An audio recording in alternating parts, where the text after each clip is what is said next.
Doctor इरशाद अहमद सब सुन रहे हैं, सुन रहे हैं ना डॉक्टर इरशाद अहमद आप? चोर ये पाकिस्तानी हैं ही डाकू, ये हैं ही चोर, ये हमारा खाते हैं, नमक हरामी हमारे साथ कर रहे हैं, इनको पता नहीं इनके साथ होगा क्या। कश्मीरियों का ना अपने बाप का है, पता नहीं किसका है ये पर्सनल मत हो गंजे। देखें ये पर्सनल, इनको रोकें आप। यहाँ आप होस्ट है ना, आपका काम है कि पर्सनल अटैक करें तो रोकें। मैंने कोई पर्सनल अटैक नहीं किया।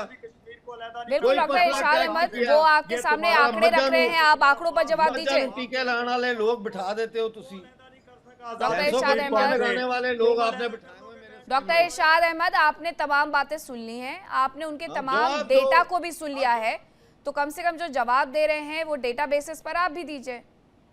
देखिए डेटाबेस क्या होता है। अब ये साहब जो हैं ये बात कर रहे हैं कि ये कश्मीर को अलहदा कर देंगे पाकिस्तान से। मैं इन्हें ये बता दूं कि कश्मीर अटूट अंग है पाकिस्तान का, इनका बाप हिंदुस्तान है, अय्यूब मिर्जा का बाप हिंदुस्तान है। सुनो आप अय्यूब मिर्जा, बहुत देर तुम्हारी बात सुनी है, बहुत देर तुम्हारी बकवास सुनी है मैंने, सुनो जरा अब दूसरे को भी सुनो, अभी शोर मत करो। बात यह है कि जिसको बाप कहते हो हिंदुस्तान को, वो भी 78 साल से कोशिश कर रहा है पाकिस्तान से कश्मीर को अलहदा करने की, पाकिस्तान में अनारकी फैलाने की, कश्मीरियों को मरवाने की, कश्मीर पे आज़ाद कश्मीर के लोगों को वरगलाने की, वहां अपने दहशतगर्द भेजने की 78 साल से कोशिश कर रहा है। लेकिन अगर आज तक कामयाब नहीं हो सका तो आप जैसा भागा हुआ भगौड़ा मेरे कश्मीर को मुझसे अलहदा कर लेगा, मेरे जिस्म का हिस्सा अलहदा कर देगा मेरे साथ। कश्मीर मेरे जिस्म का हिस्सा है, पाकिस्तान के जिस्म का हिस्सा है। मेरा दिल कैसे निकाल लोगे आप, मेरा दिल मेरे जिस्म से कैसे जुदा कर दोगे? कश्मीरी बहुत मोहब्बत करते हैं पाकिस्तान से, जो नहीं करते वो भागे हुए हैं आपकी तरह। वो भगोड़े हैं, वो हिंदुस्तान का मफलर डालते हैं, फ्लैग अपने गले में जैसे डालते हैं, पटा डालते हैं, वैसे आप फ्लैग डाल करके बैठते हो। देखें आप अगर पाकिस्तानी होते या कश्मीरी होते, मोहम्मद अली जिन्ना के पास ब्रिटिश इंडिया का पासपोर्ट था, नारा लगाते। आप तो हिंदुस्तान के नारे लगाते हो, ना आप कश्मीरी हो, ना पाकिस्तानी हो, ना इंसान हो, ना जानवर हो, पता नहीं हो क्या चीज आप। मैं आपसे कहता हूं, देखें जब आप डिबेट में बैठते हैं तो अपने मुल्क के लिए, जिसमें आपका खून, जिसमें आपके माँ बाप की कब्रें होंगी, जिसमें आपकी आल औलाद होगी, जिसमें आपकी नस्ल आबाद होगी, उसके लिए बात कीजिए। नमक हराम लोग होते हैं जो अपने मुल्क के खिलाफ, अपनी जगह के खिलाफ, अपनी जिन्ना का पासपोर्ट, मोहम्मद अली जिन्ना का passport, umpire of India, umpire of India. Kashmir को आजाद कराने की बात करते हो, पाकिस्तान से अलहदा करने की बात करते हो, आजाद कश्मीर अलहदा है। देखिए आज भी बात यही हो रही थी कि चंद दहशतगर्द, चंद पैसों पे पले हुए लोग आप जैसे जो नारा लगाते हैं हिंदुस्तान के लिए, इसको छोड़ो, आप बताओ कि आप कश्मीर के लिए क्या करते हो? मिर्जा आज कल भी आपके दहशतगर्द ने एक प्रोग्राम में तकरीर की, सुनो सुनो सुनो जरा भी सुनो, मैंने आपको सुना, मैंने आपको सुना, भी निकालेंगे बोलने का मौका सबको निकालेंगे। मैं ये चाहूंगा कि जैसे मैंने आपको सुना वैसे आप सुनिए। अगर जो तुमने दहशतगर्दी के अड्डे बनाए यहाँ, खामा मत भौंको, आप बात सुनिए। बात यह है कि आप ही जैसे किसी दहशतगर्द ने वहां जलसे में ये अनाउंस किया कि जितने कश्मीरी पाक फौज में हैं वो गद्दारी कर रहे हैं और पाकिस्तान से अलहदा होने की अच्छा, तो सिचुएशन संभल नहीं रही है क्या डॉक्टर इरशाद अहमद? अब भारत को दोष देते देते भी तो 78 साल हो गए हैं आपको, लेकिन सिचुएशन तो आप भी को हैंडल करनी है ना। आप बलूचिस्तान में कर पाए ना पीओके में कर पाएंगे। देखिए हमने तो पूरी दुनिया में सिचुएशन को कंट्रोल भी किया, पूरी दुनिया को दहशतगर्दी कहते हैं, अजीम बनाया। देखिए बलूचिस्तान में भी आराम है, बिल्कुल अमन अमान है, केपीके में भी अमन अमान है। मैंने कहा था कि आजाद कश्मीर में भी 2 रोज के बाद मैं पूछूंगा आपसे। आज आजाद कश्मीर में इतना खूबसूरत तरीके से, आज मैं मीरपुर से होकर के आया हूँ। मैं सुबह मीरपुर गया हुआ था, मैंने बताया था कि हमने वहाँ शादी की है अपने बेटे की, तो मैं मीरपुर गया हुआ था, मेरी दावत थी वहाँ। तो ऐसी बात नहीं है। आप ये जो बातें करते हैं, ये अय्यूब मिर्जा को खुद भी पता नहीं, खुदा की कसम, किसका घर मीरपुर में है, कहाँ आजाद कश्मीर में किस जगह इसका घर है। तो अगर ये पाकिस्तान से होता या आजाद कश्मीर से होता तो पटा आपका ना डालता अपने गले में, हिंदुस्तान का झंडा लहरा के। ये लैंग्वेज जो है ना, ये पाकिस्तानी एनालिस्ट है, ये पाकिस्तानी एनालिस्ट है। भारतीयों, भारतीय नागरिकों, देखो पाकिस्तानी एनालिस्ट के का रवैया, उनकी अब बुद्धि ये देखो, बुद्धि। ना तो डॉक्टर अमजद अयूब मिर्जा की गलती है, ना पीओके में रह रहे लोगों की गलती है, और ना ही बलूचिस्तान में रह रहे लोगों की गलती है कि उन्हें भारत की तरक्की नजर आती है। मलिक सर, अगर पाकिस्तानियों को नजर नहीं आती है तो उसके लिए अब उनके लिए चश्मा थोड़ी ना बना करके भेजेंगे, अंधा ही रहना चाहिए। मीनाक्षी जी, देखिए जो पाकिस्तान से मेहमान आते हैं ना, और ये एक चैनल की बात नहीं है, जितने चैनल ले लो, इनका काम होता है आते ही किसी भी बातचीत को, अच्छी एक इंटेलेक्चुअल लेवल की बातचीत को डिरेल करना, लेफ्ट राइट की बातें हाँकना और उन बातों को लेके अपना एजेंडा चलाना। हम तो इनका चलने नहीं देते, लेकिन शरीफ एक उसकी तरह से हम इनकी बात सुनते हैं और फिर बातों को सिलसिलेवार इनका जवाब देने की कोशिश करते हैं।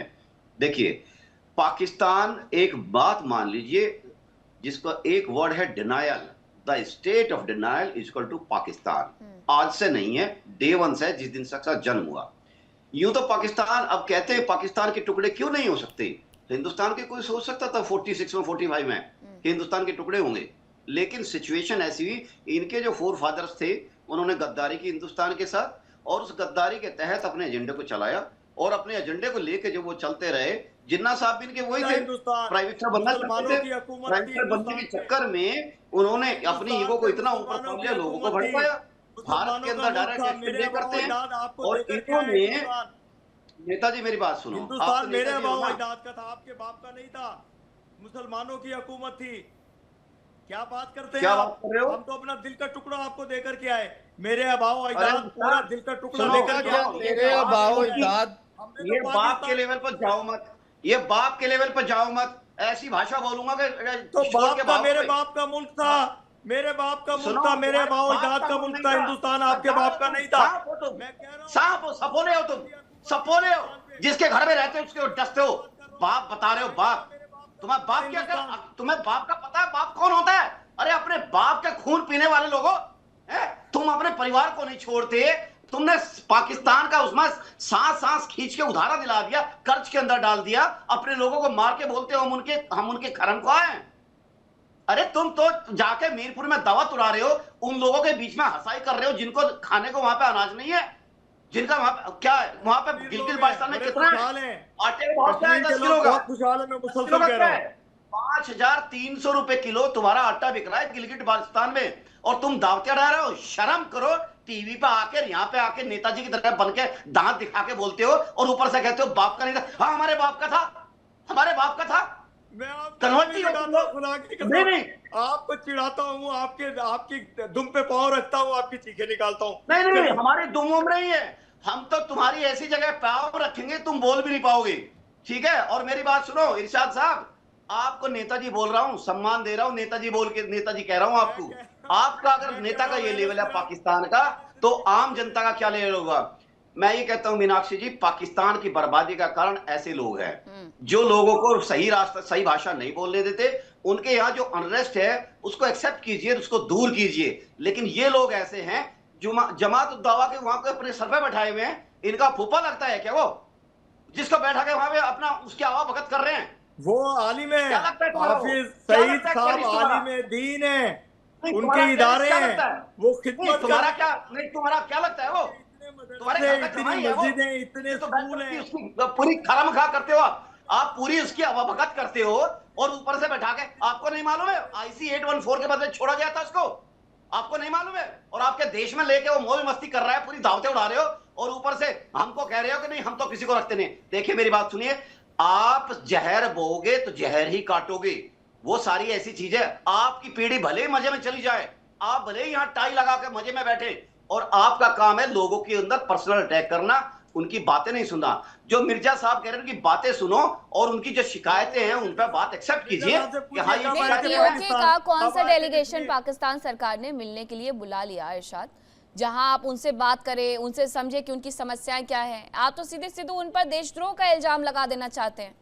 आगे हुए हैं ये मुल्क अरे सब बिके हुए हैं, पाकिस्तान में बचा ही कौन है जो नहीं बिका हुआ है? मुझे ये बताएं आप। पाकिस्तान में नमक नहीं खाया, ये हिंदुस्तान का झंडा डाल के बैठते हैं। अरे आप उनकी छोड़िए, पहले मेरे सवाल का जवाब दीजिए। आपको उनसे हो सकता है पर्सनल खुन्नस हो, लेकिन डॉक्टर इरशाद अहमद, आपके यहाँ से किस डेलीगेशन ने वहां पर मुलाकात करने की लोगों से कोशिश की और किसे बुलाया आपने मिलने के लिए, या कौन सा नेता गया पीओके में मिलने के लिए उन तमाम परिवारों से जिन्हें अपने अपने लोगों को गवा दिया? 200 लोगों की जान गई है, कोई गया आपके यहाँ से मिलने? बोल रही हैं आप भी झूठ बोल रही हैं। 17 लोगों मैं की तो डेथ हुई भारतीय है और हूँ, किनकी मुझ में हुई ठप्पा है? ही लगा हुआ है। मुझे पाकिस्तान के बारे में ज्यादा सोचने और बोलने की आवश्यकता नहीं है। जो सवाल है उसका जवाब दीजिए। ये आप ही के यहाँ की रिपोर्ट्स आती है, ये पश्चिमी मीडिया में ये दावा किया जाता है, ये सब झूठे हैं, सब बिके हुए हैं। तो डॉक्टर इरशाद अहमद सच क्या है? देखिए मैं ये सच बताता हूँ। बताइए। आप कह रही है 200 लोग वहां खुदा ना खास्ता शहीद हुए हैं, वहां 17 लोग मारे गए हैं जिन्होंने फ्लैग मार्च के दौरान फायरिंग की इदारों पर।